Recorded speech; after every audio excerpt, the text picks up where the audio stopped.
sa mga senador natin na bumoto para i-archive yung ang strength, mahiya naman kayo.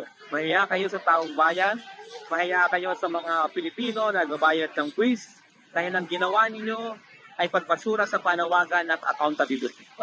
Kung hindi dito gagawin ng Senado, kung ayaw ng Korte Suprema, kung ayaw ni Bongbong Marcos, ang taong bayan mismo ang huwasga.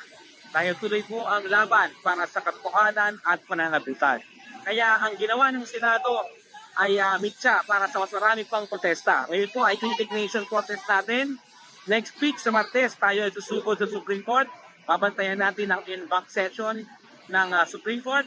Tuloy-tuloy ang ating monitoring sa budget deliberation sa Kongreso. Ayaw natin na ang budget, puno na naman ng pork barrel, puno na naman ng confidential funds, babagot tayo sa utang, ang pera ng bayan, kinukurakot, nasaan ang mga flood control projects, nasaan ang pera para sa ayuda at serbisong palibutan.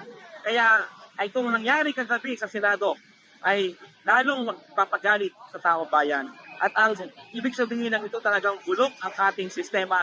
Sinasarado lahat ng oportunidad para parusahan ang mga tiwali, para bigyan leksyon ang mga mandarapong sa bayan.